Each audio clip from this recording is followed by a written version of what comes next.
Máme posledný tréning týždňa, idem si zľahka zasparovať, aj keď už sa mi moc nechce, ale tak, len tak pre radosť, teraz si to tak užijem.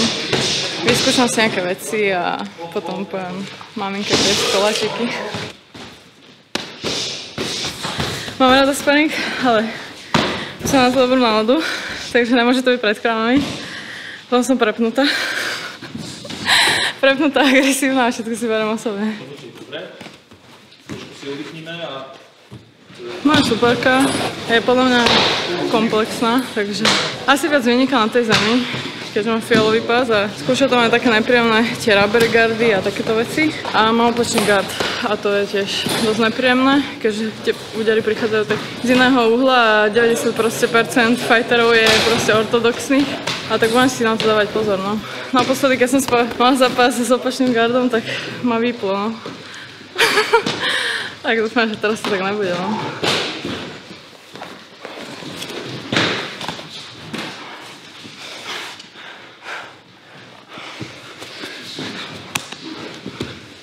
Je to zabíjačka. Je to horšie jak chlapom, lebo keď ťa zbije chlap, tak je to ešte v pohode, ale ak to ťa zbije žena, ešte aj takto ťažko. Není to sranda. Mesiac tréningov, že každý deň máš 2 tréningy.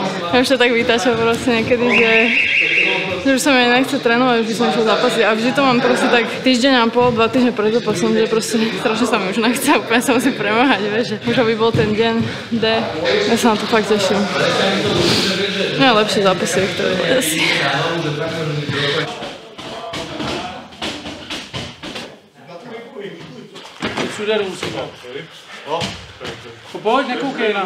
Ta dnešní trénink byly vlastně nějaký lehčí sparingy, spíš na pohyb, hlavně aby se člověk nezranil už a na konci jsem si dal takovou anaerobku, taky rychlostní intervaly a abych se ještě zadechal a něco vypotil a dodělávám váhu. Kone je už je zkušenější, má nějakých 28 zápasů, ale nemyslím si, že by byl pro Matěj extrémně nebezpečný. Matěj je výborný postojář, myslím si, že ty věci, které Matěj v tuto chvíli umí a mají jako branu proti strhům, tak ten pohyb, jaký má výborný, tak jsem přesvědčený na to, že to bude stačit a že Matěj ten zápas bez problémů zvládne. Také váhu schazuju vždycky stejně. Vlastně cca měsíc a půl držím dietu, kdy jako kdyby omezím nějaký příjem sacharidů, pomalu to stahuju a snížím celkově kalorie. Potom vlastně odvodnění, když se člověk rozpí, vlastně organismus začne pouštět vodu a poslední těch 24 hodin člověk nepije a vypotím se, dělám to většinou pomocí vany. Vlastně žádný pohyb nedělám, protože mi to nedělá úplně dobře a ta vana mi sedí, prostě si dám 2-3 horké vany a udělám to tam. Já jsem přesvědčený o tom, že ten zápas je skvěle připravený. I přes všechny komplikace, které během přípravy byly a které vždycky jsou, protože nic není dokonalý, nic není ideální, ale v tuhle chvíli si myslím, že Matěj je připravený, nažhavený, má to v hlavě nastavený správně a věřím, že si dojde pro 5. káčko.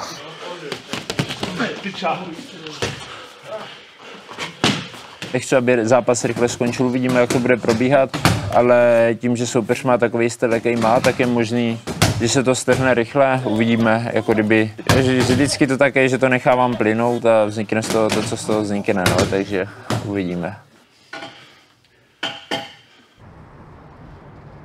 Bienvenue dans ma ville, Sevran-Rougemont, c'est là où j'ai grandi.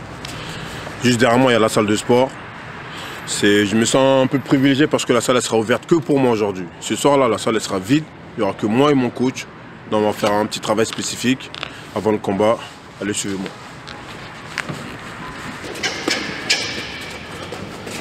Ce qui m'a ramené au MMA, avant tout, déjà d'une pour commencer, il y avait le grand frère du quartier, Cheikh Congo, qui est connu internationalement. Il fait du MMA, UFC, Bellator. Et moi, je suis dedans depuis un moment. J'ai fait comme tous les jeunes. On a joué au foot.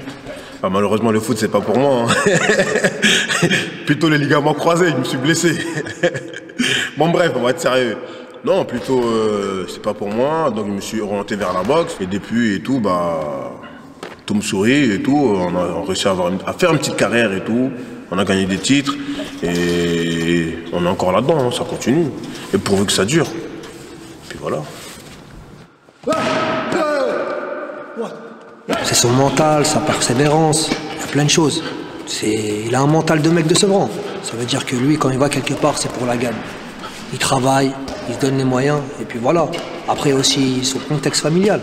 Il aime sa famille, il sait pourquoi il va au charbon. Et ça, c'est primordial. C'est pour ça qu'avec lui, il peut y avoir que des surprises. Octagone fait partie des meilleures organisations européennes. Je suis fier d'avoir signé avec eux. J'ai eu des très bons retours de la part des Français qui ont combattu là-bas. En tout cas, ils sont en train de monter, ils sont en train de faire des belles choses.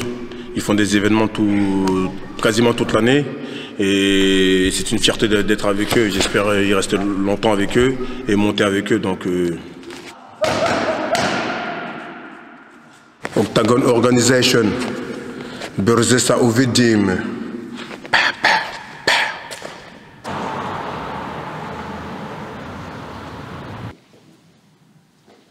Dneska dopoledne vlastně mám takový aktivační trénink, taková aktivace, mobilita, trošičku snažím se na to zaměřovat i každý den trochu, protože zdraví máme jenom jedno, tak nějak kompenzovat a všechno to taky vyrovnávat z těch MMA tréninků.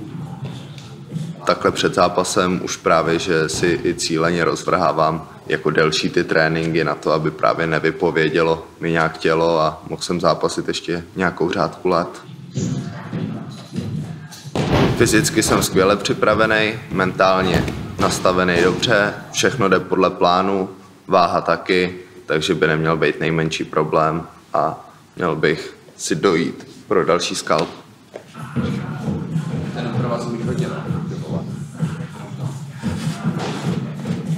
Tak v posledním zápase Kareta vyhrál na body, kde v podstatě vlastně Petera tak válcoval na zemi ty 2 kola, držel pod sebou v neustálém tlaku, tam se snažil vyvíjet nějaký rány, přecházet. Samozřejmě, že si dám pozor na to, abych nepřepálil nějaký začátek, protože ne vždycky musí sednout zpravidla to první kolo, ale myslím, že jsem mi dokázal, že nejsem jednokolový bojovník a že dokážu ukončovat ve všech 3 kolech. Především to beru jako moji osobní vlastně kariéru, osobní skalp, ale určitě tady v týmu budou všichni rádi, až 30. vyhraju a pomstím vlastně náčin.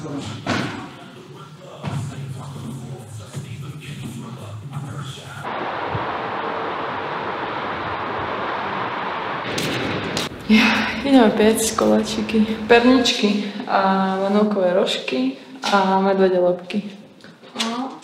Tu je zadaná práca, že linecké zlepiť žemikom. Nie je to také, jak má Vemola, ale nám to stačí. Také maličké. Ja neviem, akože nemám nejak problém, že urobiť tú váhu do tej 6.1, že je to také v pohode. Že vôbec sa nejak natrápim, takže...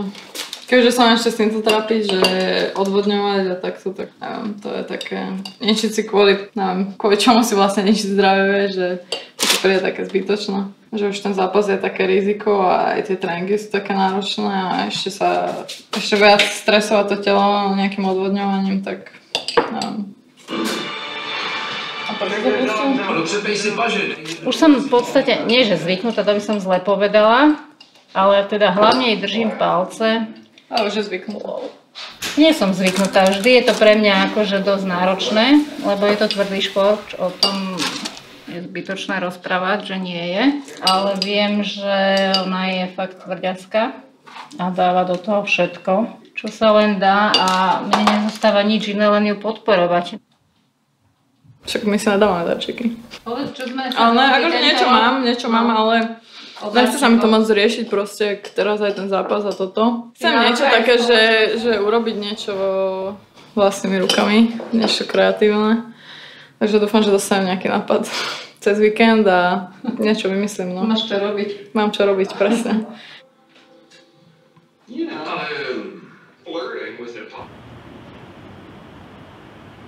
Tak na fight card se těším na zápas určitě Kuba Tichota versus Kareta, protože si myslím, že Kareta je fakt šikovný borec z Polska a v tom judu na zemi je hodně dominantní. ale Kuba je fakt talent na všechno, umí dobře zemi postoj a to by mohl být pěkný fight. Pak si myslím, že bude určitě zajímavý fight Lucka Sabová a Terka Bledá o titul. Já myslím, že fanoušci celkově, když se nevyznají v MMA nebo neumí přímo jiu-jitsu nebo grappling, tak je víc baví ty postový fighty, protože tam prostě padají údery, padají tam knockouty, takže to si myslím, že fanoušky baví jako kdyby nejvíc. Samozřejmě, když už se v tom člověk vyzná, tak si užívá i ten grappling, i ten wrestling, ale to už fakt musí být jakože lidi, co jsou zainteresovaní nějak a rozumí tomu. Myslím, že Matěj vyhraje v prvním kole. Mohl by to být delší zápas konečně, ale přeju mu, aby to měl rychle za sebou a mohli jsme oslavit vítězství společně. Mám nějaký plán, co bych chtěl a kam tu kariéru chci směřovat. Chci se prostě dostat co nejvíc to půjde a snažím se proto dělat maximum, ale zatím je brzo na to, abych prostě říkal, že budu tady šampion nebo něco takového. Zatím nic takového v hlavě nemám. Zatím vím, že na sobě musím pracovat a ještě potřebuji nějaký čas.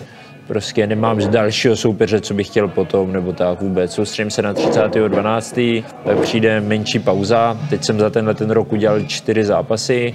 Tělo prostě potřebuje rest a pak budu pokračovat.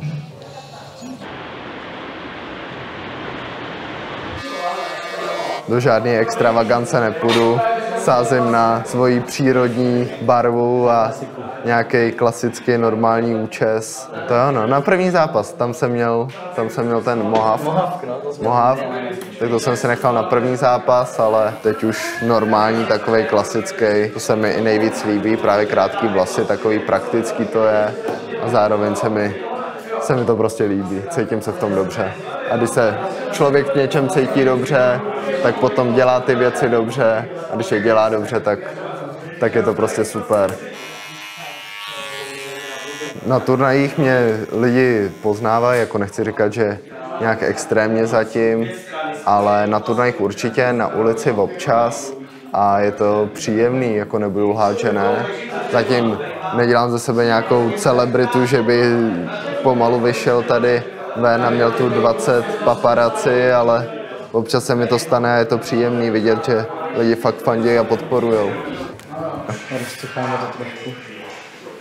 Většinou jako se nabuzuju nějak před zápasem sám, nebo že se snažím držet nějaký takový úrovni nabuzenosti, ale zase ne, abych byl úplně nějaký přehecovaný. Právě podle toho třeba v tom posledním zápase, tak právě než jsem šel, tak právě jsem byl takový utlumenější, tak jsem mi říkal právě Andrému, jestli by mi nedal pár těch facek, aby mě jako nabudil. No jako nebudu lhát, čekal jsem upřímně, že dám menší, ale probralo to, takže účel to splnilo. Tak jako výhoda, super.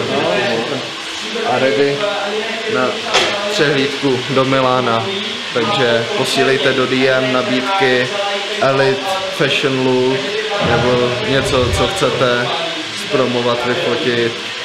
Prostě už si na vás pěstuju modrou ocel jak Zoolander.